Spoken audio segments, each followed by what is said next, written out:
Finalement, l'eau a fini par redescendre et elles sont allées déployer notre grand filet que nous avions bien sûr toujours avec nous. Elles avaient quand même trouvé un rameur pour se balader.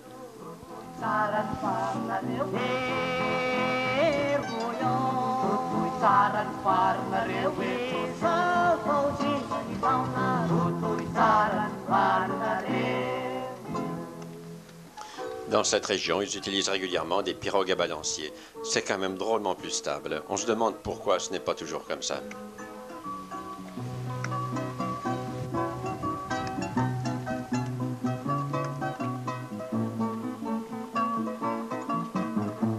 Pendant toute la journée, elles ont posé le filet, l'ont ramené, l'ont posé à nouveau, sans jamais rien attraper. Les heures s'égrenaient et rien. Pourtant, elles nous certifiaient qu'il y avait un poisson ici très intéressant.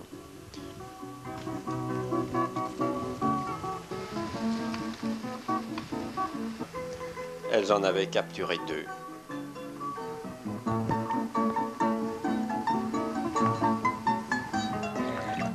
On s'est précipité vers elles et on a pu admirer ces très beaux poissons.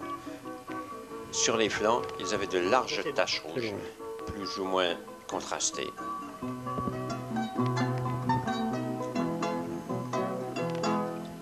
Et comment ramener des spécimens aussi grands? À côté de la main, vous voyez, ils font facilement 25-30 cm.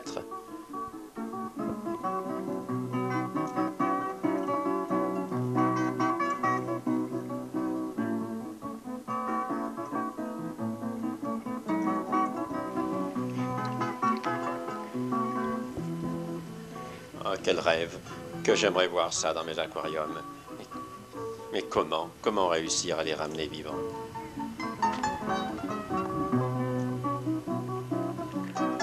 Il faut absolument insister pour en capturer des plus petits.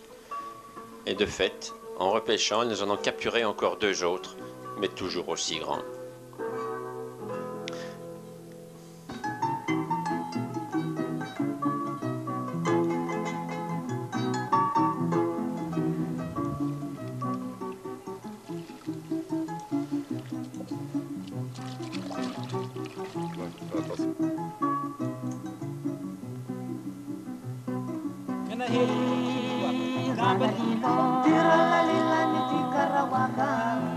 Miche d'en bas? Il a vu les d'en bas. Je vais aller voir. À elle aussi, nous avons prévu, en partant, de laisser une piscine en plastique et un de nos grands filets pour qu'elle puisse pêcher en notre absence.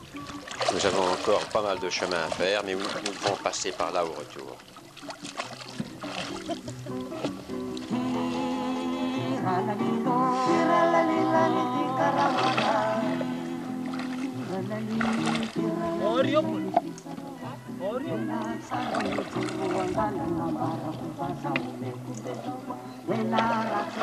Le soir arrive, il faut rentrer. Le lendemain, nous projetons d'aller dans une autre région, mais sur la même rivière. Nous allons remonter tout à fait en amont.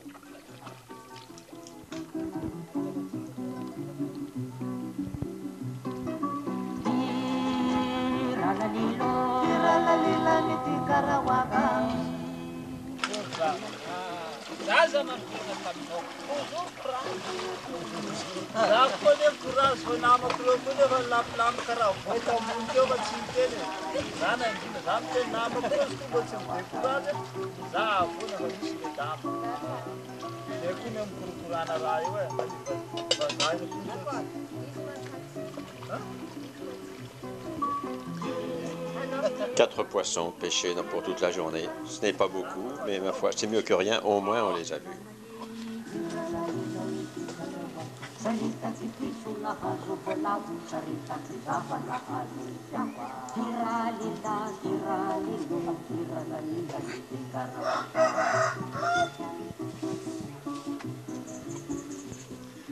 Il ne faut pas avoir trop de rhumatisme quand on voyage comme ça.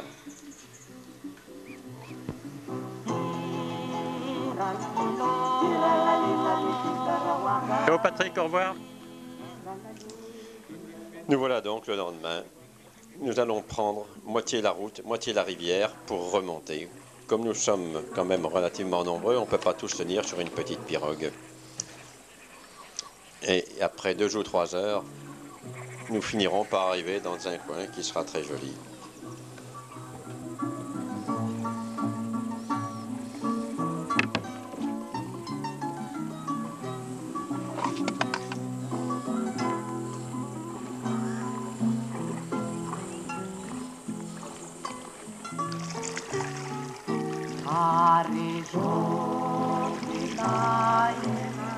Tout au long de cette remontée de rivière, nous allons profiter du charme et du calme et de la poésie de ce coin.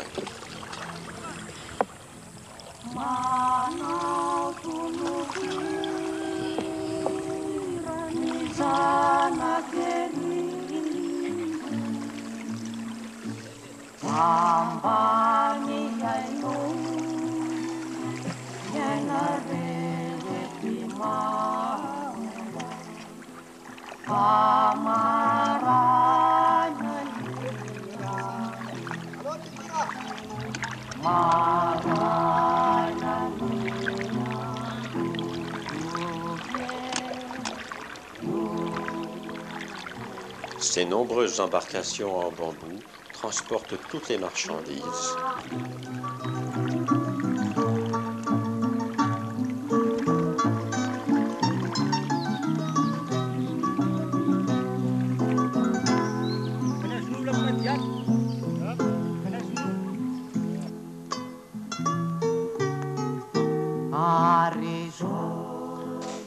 Ce sont des régions où il n'y a aucune route. Tous les transports ne peuvent se faire comme ça que par les voies navigables.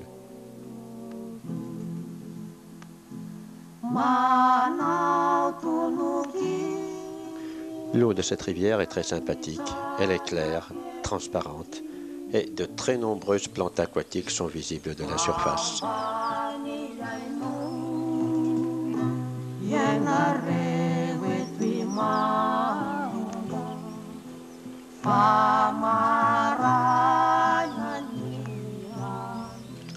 Quand Patrick est sur une pirogue, on ne peut pas mettre quelqu'un d'autre, vu la largeur de la pirogue.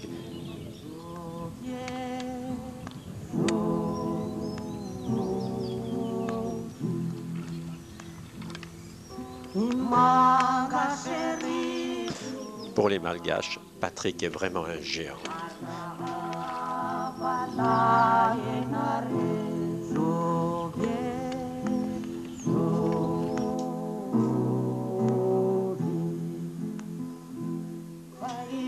Vraiment, ces pirogues à balancier sont beaucoup plus sûres.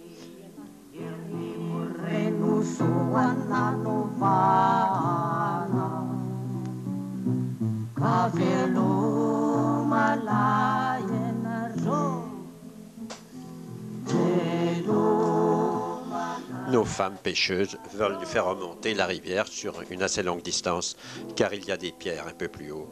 Et là, devraient se trouver des cyclidés.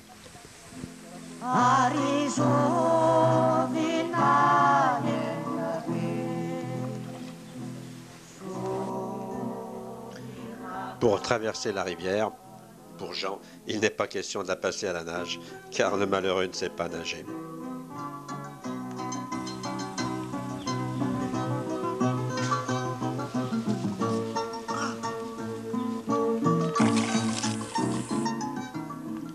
Nous voici enfin arrivés. Le filet est mis à l'eau très rapidement.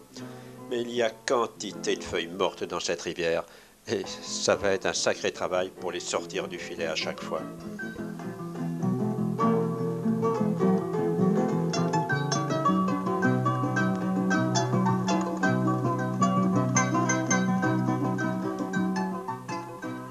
Dans cette rivière, nous avons donc trouvé ces Parétroplus avec ces grandes taches rouges. Et puis, il y a des Parétroplus d'amis.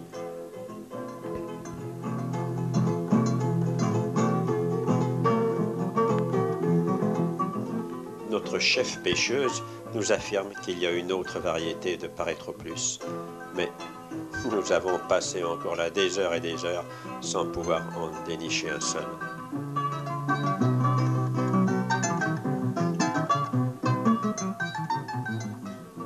Dans la pirogue, nous avons gonflé notre piscine en plastique.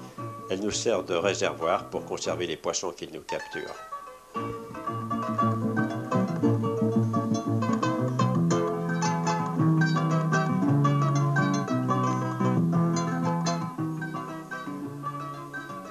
L'eau étant suffisamment claire, j'ai tenté ma chance avec la caméra. Et en effet, j'ai réussi à voir ces parétroplus que je cherche tant. Il y en avait plusieurs qui se faufilaient dans les pierres. Pas question de les prendre. Alors voilà, ces parétroplus, et on suppose qu'ils ont une tache rouge, et au milieu d'eux, quelques parétroplus d'amis et des poissons marins, car il ne faut pas oublier que nous sommes près de la rive, près de l'estuaire.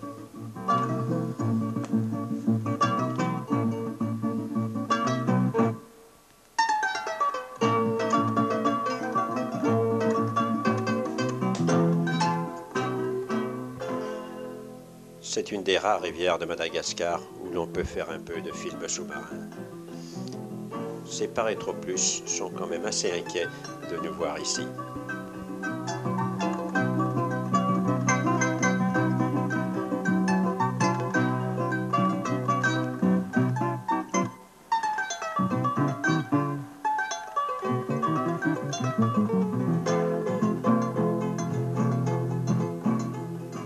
J'étais quand même très heureux parce que découvrir un poisson nouveau est toujours une grande joie, mais pouvoir le filmer en même temps en est une autre.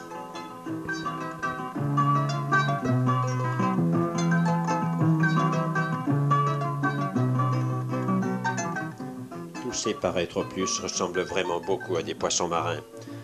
Du reste, on parle sérieusement de créer une nouvelle famille pour eux et de ne plus les rattacher aux cyclidés.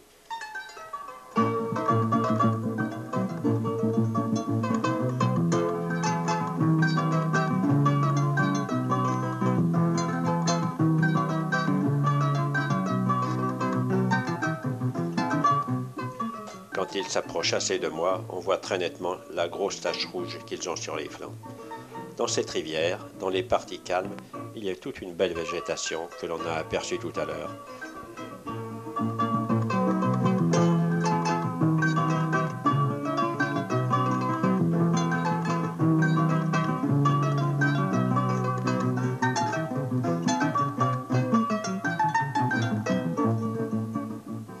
Les tilapias ne sont pas très nombreux dans cette rivière.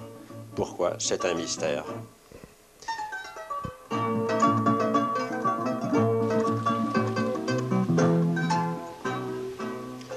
Voilà, pour Patrick, c'est beaucoup plus facile de pêcher dans la piscine que dans la rivière.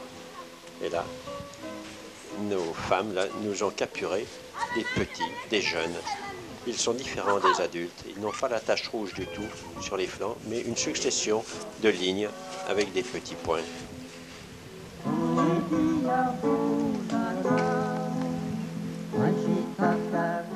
Est-ce la même espèce? C'est très probable. On verra ça quand ils vont grandir dans nos aquariums. Mais ceux-là sont d'une taille idéale pour être emmenés. Et voilà un parétroplus d'amis, tout gris, pas très joli comme ça.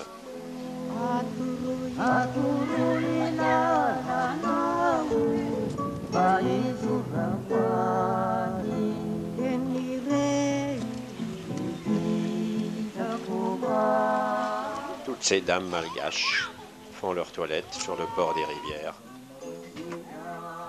Et à la fin de la journée, nous voilà rentrés.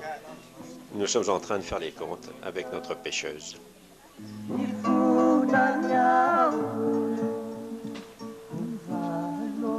À la mode africaine, ces palabres durent toujours très longtemps. Et Jean est vraiment très fort pour arriver à ses fins.